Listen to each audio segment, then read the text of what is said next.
Let me start by telling you how happy I am and proud and honored to be here in Nepal today for the opening of the second EU-Nepal Business Forum.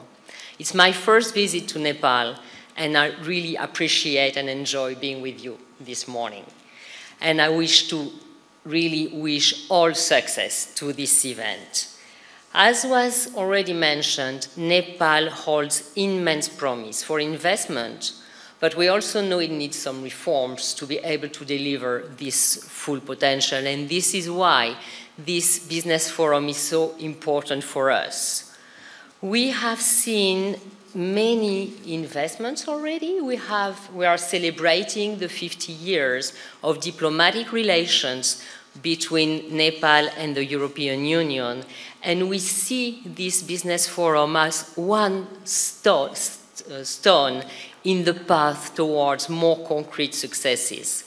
This is one step in the global offer the European Union is making to Nepal as its very important partner to support the progress and develop investments in the country. This is one step in the implementation of the Global Gateway Strategy, which is the European Union strategy for sustainable investments in the fields of joint interest, which are at the core of this business forum.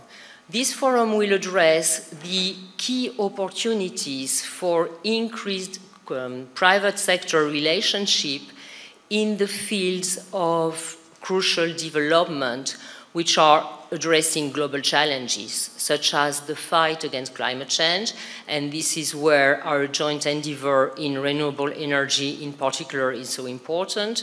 The transition, the dual transition and the digital transition, the huge potential Nepal is presenting in terms of development of sustainable value chains, in particular in the agriculture field, the potential that exists in tourism, and many more other fields that you will all have the opportunity to discuss in more detail in the next 2 days.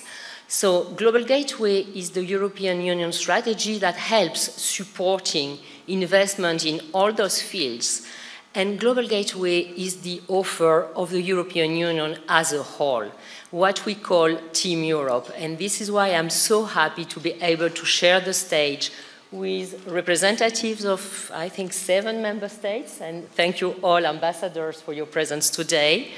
Mrs. Turaya Tiki, who traveled from Luxembourg to represent the European Investment Bank as the financial arm of the European Union.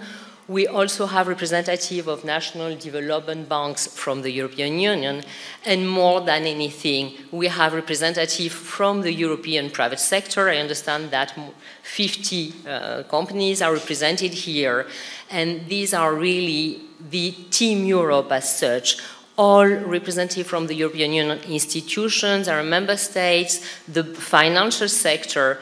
We come together to make a global offer in the framework of Global Gateway and to make sure that we can support investments with all the toolbox we have at our disposal. So the European Union and Nepal have very long-standing relationship.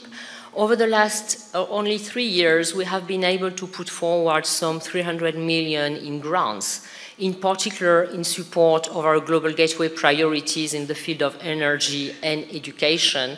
But we want to do much more, and we want to be able to mobilize all the type of instruments that are available to support investments where they're needed. And this is why we are supporting, we have grants, but we also have blended finance.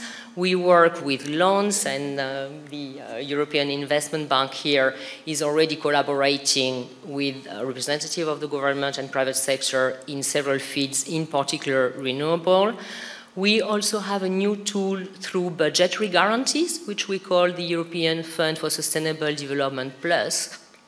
And all those tools are put at the disposal of our partner country, together with the Nepalese authorities, to be able to define a pipeline of investment that would be transformative.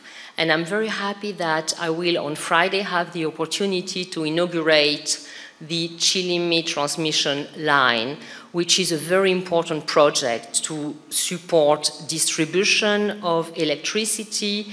And I would like to praise the government for the immense effort that has been done in improving access to electricity over the last years. And this is part of the small contribution the European Union can make. We have several other projects in the pipeline, and basically we are here to identify, to continue supporting with the projects we have identified, but also we would very much rely on you and in the contacts you're going to have, in particular in the matchmaking sessions and in the business-to-business discussions, in the business-to-government discussions, to make use of all the opportunities those 2 days give you to be able to identify other projects, other transformative projects where the European Union can help. And once we have identified the projects, then we can see what are the best tools and who is best placed to support them. We already have ongoing activities jointly supported with Finland, with Germany, with the World Bank, with the Asian Development Bank.